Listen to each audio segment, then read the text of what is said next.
नमस्कार। आप सबका फिलोसफर्स वर्ल्ड चैनल में स्वागत है। आज का अंश है ज्ञात से मुक्ति। 8वां अंश मुक्ति विद्रोह, एकाकीपन, निर्दोषता। हम जैसे हैं उसके साथ जीना। न तो दमन की यातनाओं से गुजरकर और ना ही नियमबद्धता और विधि विधान के कठोर अनुशासन द्वारा आज तक कोई सत्य तक पहुंचा है। सत्य तक पहुंचने के लिए मन को पूर्णतः स्वतंत्र और मुक्त होना चाहिए, जिसमें विकृति का एक धब्बा तक ना हो। लेकिन सबसे पहले हम स्वयं से पूछें कि क्या हम सचमुच मुक्त होना चाहते हैं?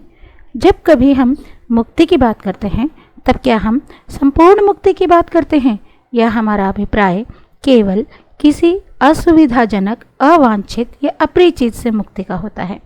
हम अपनी कष्टकर और कुरूप स्मृतियों एवं दुखद अनुभवों से तो मुक्त होना चाहते हैं, पर सुख और संतोष पहुंचाने वाले अपने संबंधों, सिद्धांतों और विचारधाराओं को छाती से लगाए रहते हैं। अब एक को पकड़िए और दूसरा वहां मौजूद ना हो, यह असंभव है। जैसा कि हमने देखा है, सुख को दुख से अलग नहीं किया जा सकता। इसलिए हम में से प्रत्येक को यह निर्णय करना है कि हम पूर्णतः मुक्त होना चाहते हैं या नहीं। अगर हम चाहते हैं तो हमें मुक्ति की प्रकृति और इसके स्वरूप को समझना पड़ेगा। क्या मुक्ति का इतना ही अर्थ है कि आप किसी चीज़ से मुक्त हो जाएं, किसी चिंता, किसी पीड़ा से मुक्त हो जाएं? यह मुक्ति अपने आप में एक सर्वथा भिन्न चीज़ है। मान लीजिए आप ईर्ष्या और जलन से मुक्त हो भी जाते हैं, लेकिन क्या यह मुक्ति एक प्रतिक्रिया नहीं है? और इसलिए यह मुक्ति है ही नहीं। आप किसी धार्मिक विश्वास या मत से आसानी से मुक्त हो सकते हैं, इसके विश्लेषण द्वारा या इसको पूर्णतः ठुकराकर, लेकिन उस धार्मिक मत से मुक्ति की जो आपकी मंशा और प्रेरणा है, उसकी भी अपनी प्रतिक्रिया है। हो सकता है आप उस धार्मिक मत से इसलिए मुक्त होना चाहते हों क्योंकि वह अब सुविधा और फैशन की बात नहीं रही। इसी तरह आप राष्ट्रीयता से भी मुक्त हो सकते हैं क्योंकि अब आप अंतर्राष्ट्रीयता में विश्वास करते हैं, या इसलिए कि अब आप महसूस करते हैं झंडा, नारा और व्यर्थ के कूड़े कचरे से भरे इस मूर्खतापूर्ण राष्ट्रवादी धारणा से चिपके रहने से कोई आर्थिक परिवर्तन नहीं आ सकता। अथवा आप किसी आध्यात्मिक या राजनीतिक नेता के विरुद्ध प्रतिक्रिया कर सकते हैं जिसने आपको अनुशासन या विद्रोह के द्वारा मुक्ति का आश्वासन दे रखा है। इन सब चीज़ों को आप आसानी से परे हटा सकते हैं, लेकिन क्या ऐसे तर्कपूर्ण और बुद्धिमत्तापूर्ण निष्कर्षों का मुक्ति से कुछ लेना देना है? अगर आप कहते हैं आप अमुक चीज़ से मुक्त हो गए हैं, तो यह किसी चीज़ से मुक्त होना एक प्रतिक्रिया है जो पुनः एक दूसरी प्रतिक्रिया को जन्म देगी और जो बाद में नियम और विधि विधान बनकर आप पर हावी हो जाएगी। इस तरह आप प्रतिक्रियाओं की एक जंजीर में जकड़ जाएंगे और हर प्रतिक्रिया को आप मुक्ति का एक प्रतीक समझेंगे, लेकिन यह मुक्ति नहीं है। यह थोड़े बहुत परिवर्तन के साथ अतीत का ही सातत्य है जिससे आपका मन चिपका हुआ है। आज एक युवक समाज के विरुद्ध विद्रोह में खड़ा है। यह अपने आप में एक अच्छी और ऊंची बात है, लेकिन विद्रोह मुक्ति नहीं है, क्योंकि जब आप विद्रोह करते हैं तो यह एक प्रतिक्रिया है। यह प्रतिक्रिया अपना एक अलग ढांचा खड़ा करती है जिसमें आप उलझ जाते हैं। हालांकि आप सोचते हैं यह एक नई चीज़ है, लेकिन यह नई है नहीं, यह एक भिन्न सांचे में ढली पुरानी चीज़ है। कोई भी सामाजिक या राजनीतिक विद्रोह निश्चित रूप से फिर पुरानी मध्यवर्गीय मानसिकता, बुर्जुआपन की ओर लौट आएगा। मुक्ति का तभी जन्म होता है जब आप देखते हैं और कुछ करते हैं। विद्रोह के द्वारा कदापि नहीं, वस्तुतः देखना ही करना है, और यह क्रिया क्षण जन्म लेती है। जब आप किसी खतरे को देखते हैं, तब किसी सोच, विचार, बहस, विवाद और हिचकिचाहट की गुंजाइश नहीं होती। उपस्थित खतरा स्वतः क्रिया को बाध्य कर देता है। इसलिए देखने का अर्थ है करना और मुक्त हो जाना। मुक्ति मन की एक अवस्था है। यह किसी चीज से मुक्ति नहीं है, बल्कि उन्मुक्तता का एक बोध है। यह मुक्ति हर चीज पर प्रश्न और शंका करती है। यह इतनी तीव्र, सक्रिय और प्रबल होती है कि यह हर प्रकार की निर्भरता, दासता, नियमबद्धता और स्वीकृति को उखाड़ फेंकती है। ऐसे मुक्ति का अर्थ है निपट एकाकीपन में होना। हमारा मन ऐसी संस्कृति में पल बढ़कर विकसित होता है जो पूर्णतः परिवेश और अपनी प्रवृत्तियों पर निर्भर और आश्रित है। तो क्या ऐसा मन उस मुक्ति को कभी पा सकता है जो पूर्ण एकाकीपन है, जिसमें न कोई परंपरा है, न कोई सत्ता है और न किसी का नेतृत्व है।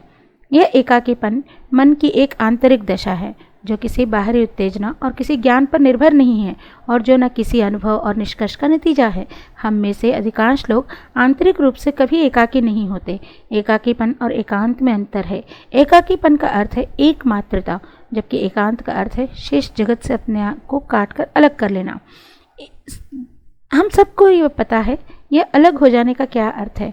अपने चारों ओर एक दीवार खड़ी कर लेना ताकि कभी किसी का आघात न झेलना पड़े, अर्थात अपने भीतर बंद होकर जीना, अथवा वैराग्य और संन्यास साधने की कोशिश करना जिसका अपना दंश और दर्द है, अथवा अपने ही मन के द्वारा बुने हुए विचारधारा के स्वप्न जाल में जीना। इन सब से अलग एकाकीपन बिल्कुल ही भिन्न चीज़ है। आप एकाकी कभी नहीं हो पाते क्योंकि आप स्मृतियों से, संस्कारों में बीते हुए कल के कोलाहल और शोरगुल से भरे हैं।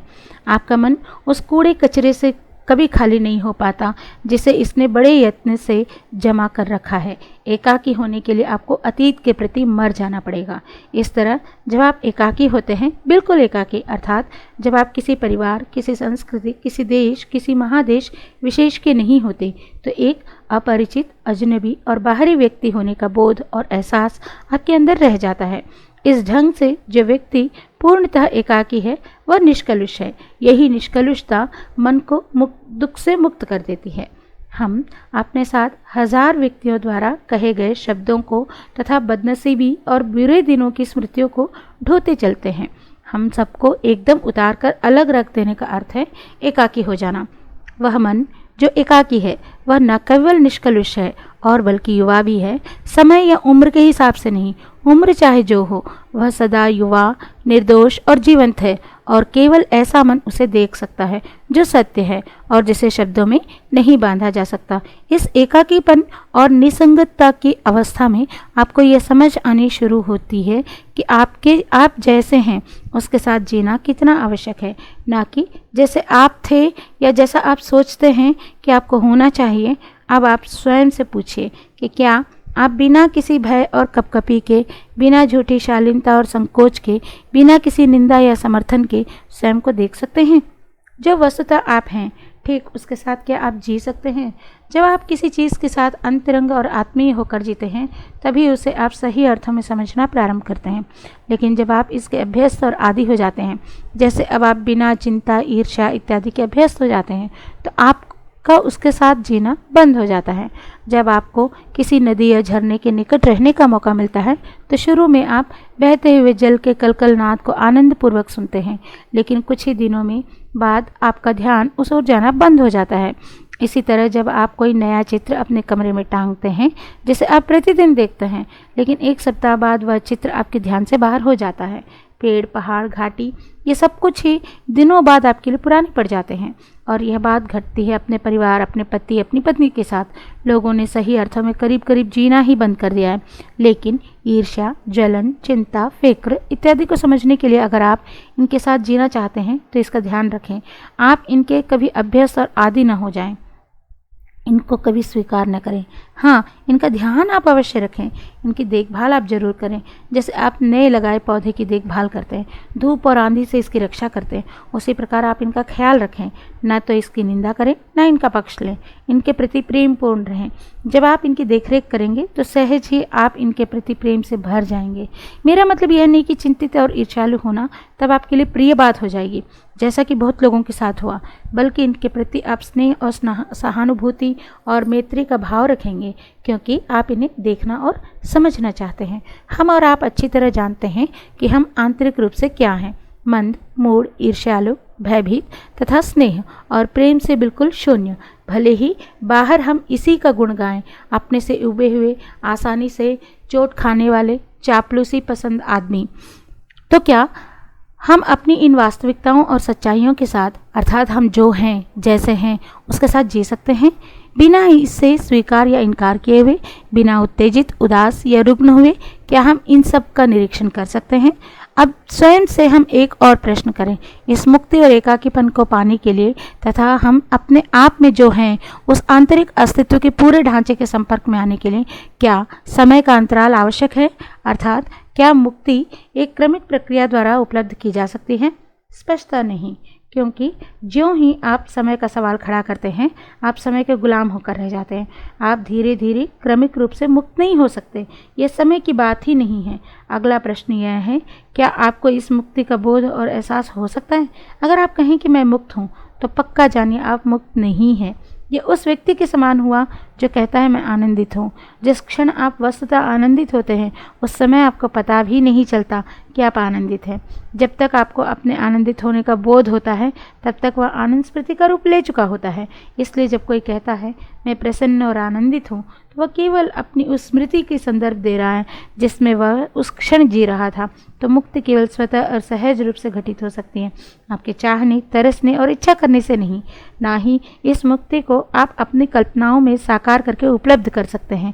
मुक्ति के द्वार पर दस्तक देने के लिए मन को सीखना होगा समय के बंधन से मुक्त होकर जीवन को कैसे देखें, जो एक विराट प्रवाह और गति है। मुक्ति चेतनाओं की सीमाओं के पार शुरू होती है। धन्यवाद।